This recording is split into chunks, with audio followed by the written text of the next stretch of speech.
Welcome to T-Boys TV. We are back again with another T-Boy Discusses and a lot of interesting news today. As you can see by the title, a lot of players look like they could be leaving.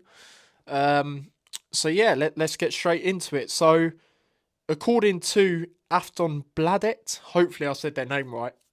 When it comes to both of the players I'm predominantly talking about in this video, they are the ones who are reporting it. But they say with Lamine Fanne that there is interest from La Liga clubs and he could make a move to Spain following Hatter's drop to League One. Now, this is quite an interesting one with Lamine Fanne because I look at it and I think to myself, I look at our CDM situation at the club, him and Nakamba, the only ones. I thought if we are going to move one of them on, it would be Nakamba. He's quite injury prone now. Obviously, he's the older one as well. Lamine's obviously only been at Luton, since January. So I look at that and I think, well, Lamine plays more as well. Nakamba's one of the higher wage earners because obviously he was in the Premier League and things like that with Villa. It looks like Lamine could be the one going. Maybe he's not up for the challenge, and that is a problem we will probably face. But then again, it's not really a problem because then you can get him out and at least the players that are there are trying essentially. But an interesting one. What do you guys make of this? Will you be too disheartened if he does go? I mean, me personally, not really. I mean, he is actually a CDM, but you look at his debut for when we played against QPR. He was higher up, sort of playing like a cam. And it's been like that a few times under Bloomfield since Bloomfield's come in as well. So we're not really using him right anyway, I feel. So yeah, let me know how you guys would feel if Lamine did leave the football club after being there for quite a short time. And then the other thing I do want to talk about is Malmo, obviously a Swedish team, pretty good Swedish team, were in the Europa League this year. Are interested in Juel Andersen. There has been a situation where they haven't quite officially put anything in, but they are looking at him on their shortlist. Now, I actually said controversially to a lot of people that I would keep Juel Andersen, and mainly that is because he, done really well in League One the last time he was there. Obviously, Barnsley was the captain. And things like that. Bloomfield said he highly rates him, but he hasn't really got any game time, a lack of game time. And I feel sorry for him a little bit because there was a spell where him and McGuinness had a few games together as the centre-back partnership when we did play a back four briefly under Bloomfield. And you thought, okay, this could be the centre-back partnership going forward. But then he was just sort of on the bench a few times, not even in the squad at times. So maybe it could be a benefit for him to go out, and leave the football club based on his lack of game time. And to be fair, Malmo, they're not a bad side. I think right now they're sitting fifth in their league. Like I said, they were in the Europa League this year. I think not too long ago they played Chelsea, if I remember correctly as well. So, it could be a decent opportunity for him. He's competing for trophies, in their league, obviously the league they're in. So it could be a good, interesting move for him. But what do you guys make of this? I mean, when I did do the keep sell loan, I'll be honest, there was a lot of people that were saying to get rid of Andersen. Obviously, me and my dad did say to keep him. And again, it comes down to that League One, having that experience in League One, for the reasons why. So, yeah, how do you guys feel about this? Would you be open for him to go? Obviously, he has got a year left on his contract, but again, the lack of game time could persuade him to make a move. They just haven't officially, acquired for him. They've just put him on their shortlist. So we'll see what else is to come of that. Obviously, as it goes on. And then the other thing I want to talk about, which did come out today, is Joe Johnson. He has got called up for the England under-19s in the Euros. Now, he did play a full 90 minutes in the last load of England games, in one of the games. And then the other games, I don't think he was involved in the squad, if I remember rightly. Because I think they had 3 games in the last, not pre-season, international break. So be interesting. But if he is in the squads come them games, which are next month, I know they've got Germany in one of the games. I will definitely have a little watch of them and see how he does if he does be involved in it. But again, the last time he played for them, he played a full 90 minutes. He was part of them getting a clean sheet. So yeah, I want to see him a lot more next year as well. Like I've mentioned, especially dropping down to League One. He's got high ambitions. He said when he signed that long-term contract, he wants to play in the Champions League. Obviously, that ain't gonna happen with us. But players like that, they've got points to prove, and obviously we've brought him through. The youth setup and stuff, so he'll be willing to kick on, drive, and show that determination. So be interesting to see if he does play more. Obviously, ideally, I still want to get a left back. Since the Amaro Bell departure, someone with a bit more experience that can sort of help Johnson as well. But I do want to see him play more, especially in games like the whatever it's called now, but the St Johnson's Paint Trophy. They change the name every year. They'll probably change it again. I do want to see him a lot in them type of games as well, and especially in League One, you're playing continuously. You're in from round one, obviously in the FA Cup, League Cup. You've got the St Johnson's Paint Trophy, like I say, and then obviously you've got the league. Sometimes you play the weekend, sometimes you play midweek. It's madness really. But yeah, let me know what you guys think of that as well.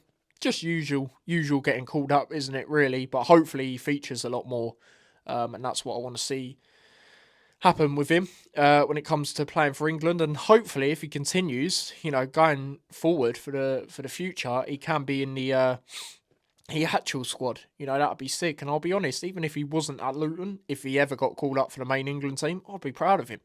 Because he's broke through the Luton youth team as well, like I said. So yeah, that is that. And then the last thing I'm going to talk about, I didn't really do a video on it. Obviously, I haven't uploaded for quite a while, but we were linked with striker from the Scottish League, which is quite interesting. I mean, from what I have seen, he's a different profile of striker to what we got, and we need to change that up. We definitely need a striker anyway. I mean, his goal record isn't too bad, as well. So we'll see what else is to come of that, if anything. But we definitely need to address that striker situation. A lot of times under Bloomfield, especially when we started getting results, as much as, results means putting the ball in the net and stuff, which we have done on the odd occasions, couple of 1-0 grinding out wins. The striking problem has been a problem. It's been players from usually midfield or even defence really scoring, or wingers, that vocal point, that number 9, has not really been doing it. Obviously, we've got strikers out anyway. Long term, obviously, Elijah definitely. Brown looks like that's going to be long term as well.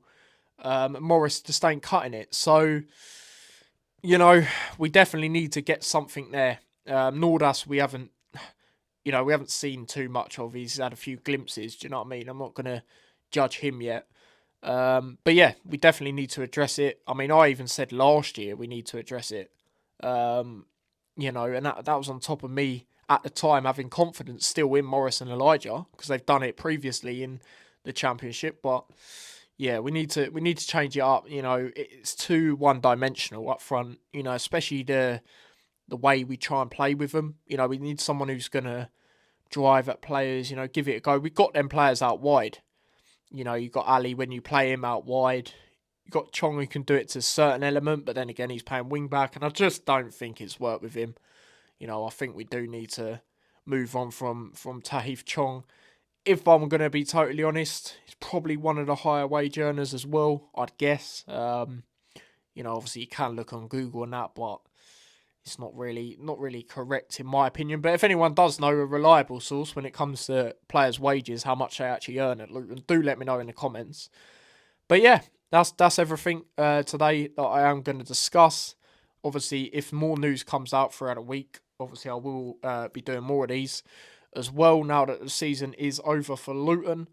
But yeah, congratulations to the women's actually. They did do the double. It's a bit annoying because I'll be honest, I've only watched them once this season, and that was when they played at Kenilworth Road and they got absolutely slumped. So I haven't actually seen them win a game, but I know their last game they absolutely battered Watford.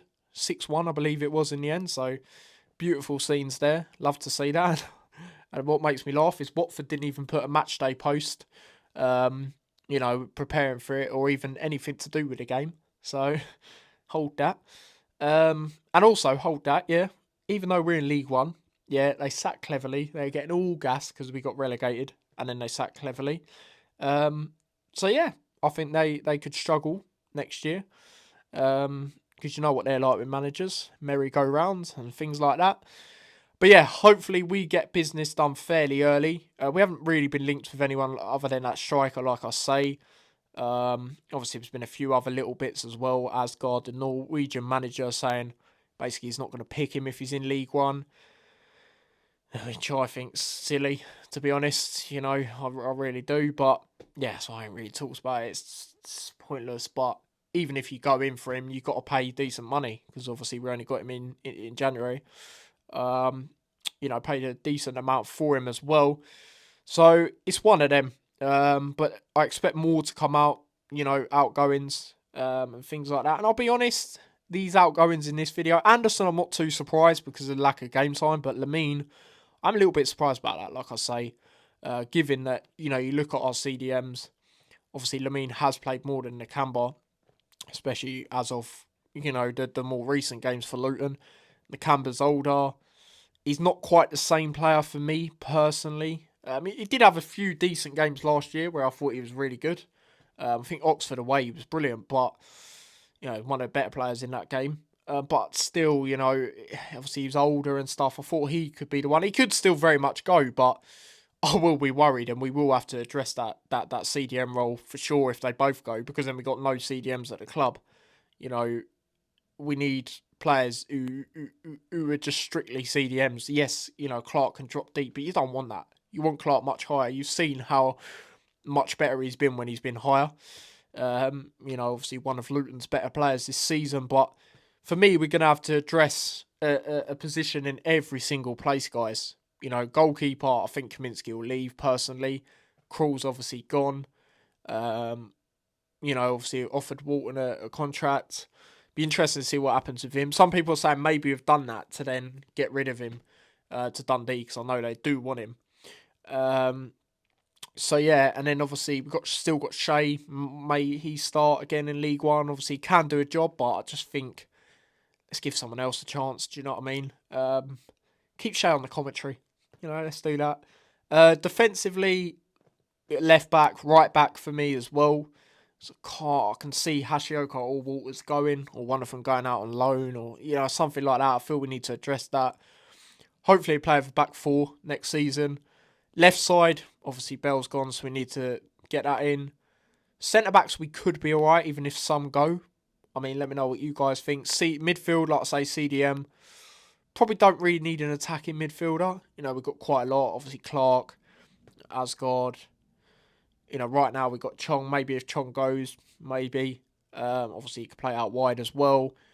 And hopefully we play wingers next year, because we don't really do that, but we've actually got a decent amount of wingers. So obviously Ali can play there, Chong can play there, Jones. I want to see Jones a lot higher up next year. I don't want to see him doing defensive work. I do have my worries there. And then obviously a striker department, it just didn't really work this year, did it? So we definitely need to address there as well. So need to address everywhere on the pitch. Every position in some sort of way. So yeah, big up to everyone that has tuned in. Don't forget to smash a like. Do subscribe. Obviously, this is my new setup. It's a big moment in my life. Also, why I haven't uploaded for a good few days is because I've moved. I've moved house, and yeah, my setup is I'm trying to get it to a decent level that I want. That I've always wanted to get it to be fair. So yeah, it's good.